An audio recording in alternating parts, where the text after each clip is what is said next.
Yeah, I'll always be a metalhead.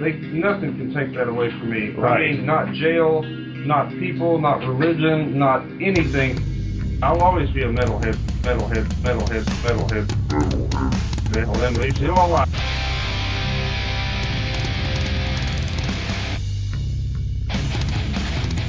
You're listening to the Great Metal Debate Podcast.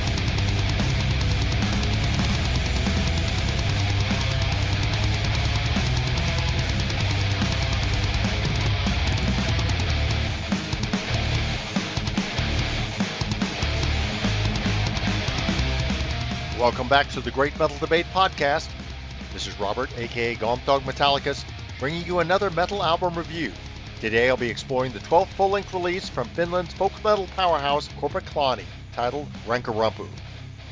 Now, one of the things I love about folk metal is that most bands within the subgenre focus on building the heaviness in their music by utilizing non-standard instrumentation, violins, pipes, accordion, or even hurdy-gurdies, instead of relying entirely on the element of electric guitar to initiate their metal attack.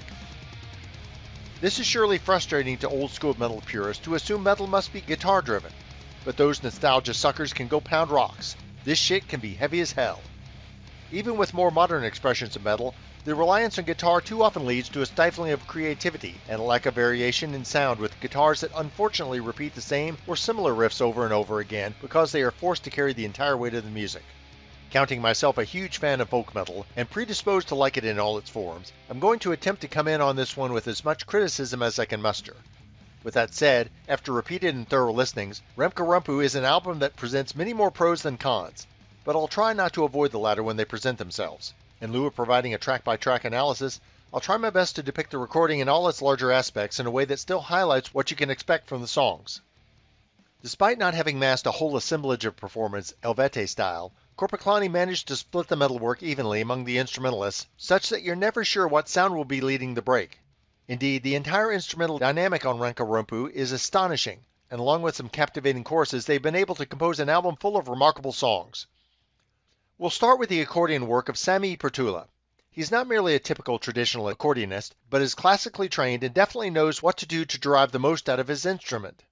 On the album's second track, Tapasin Kun Kirkit, the accordion provides a heavy backing atmosphere in parts and a smooth transition break between choruses, playing an effective foil between the guitar and violin. The pacing on this one is brilliant, alternating between cautious progressions to straightforward rocking to frantic chorus work.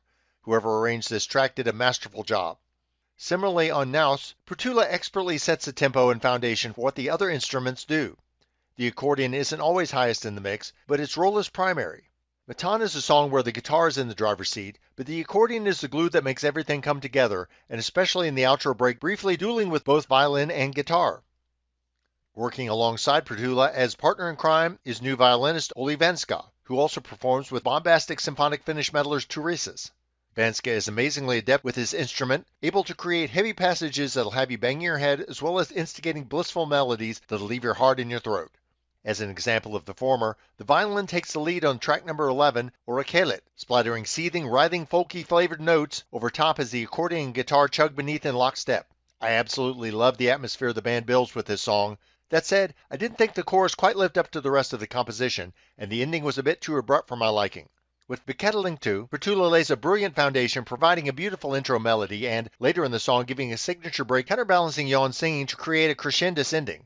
Another highlight, and one of my faves for this recording, is Calmisto. You can't describe the violin here as anything other than Heavy. This is heavy violin, as aggressive as any metal guitar you'll encounter. And if the old school metalers don't like that narrative, they can go home and cry over their stacks of moldy arena rock LPs. As expert as they are individually, Venska and Pertula are at their best when they are working together. On Suonen and Matan, the two split the main lead break, with accordion following the violin on each. The order is reversed on the break for No Perkele, which has a primary melody that's absolute fire. In a competition of which instrument is most dominant, Pertula and Venska are locked in a game that has gone into multiple overtimes. I have yet to discuss the title track, Rankarumpu. This is a brilliant composition and my favorite song on the album, sadly tucked right in the middle of the track listing, which, in my opinion, is a mistake not to have featured at the beginning or end. You've got a great building guitar riff and killer swinging violin melody. I don't know whether I like the versing or chorus better, both are equally awesome. High energy and some of the best vocal work by singer Joni Javela on the record, with the backing vocals kicking in at just the perfect time. Speaking of the vocals, Joni's unique vocal style is superbly consistent throughout. For the most part, he does a great job of mixing up his approach and is very emotive. That said, on a few songs his singing approach could sound a touch repetitive, although admittedly my total unfamiliarity with Finnish doesn't allow me to do any lyrical analysis to truly understand the context. So, what can we say in the end? Rankarumpu is undoubtedly a great addition to what was already an impressive back catalog of music from Korpiklaani. Not everything works, but most of it does, and there's enough quality musicianship that even my least favorite songs aren't skippable, since they may be enjoyable for some specific instrumental part, catchy choruses, or something worth remembering. If you have enjoyed some number of Korpiklaani's previous albums from their discography, you likely won't be disappointed with Rankarumpu. And even if you've never heard of Korpiklaani before, but are familiar with folk metal, this will surely please you. I'm giving Rankarumpu an 8.5 out of 10 rating. I don't know whether I'd say it's their best album. I probably wouldn't actually, but it is among their best, and that consistent quality output is something to be praised. Rankarumpu is released on April 5th from Nuclear Blast Records. You can pre-order the album via the band's website, and be sure to check out plenty of opportunities to catch the band live in 2024, both in North America and Europe.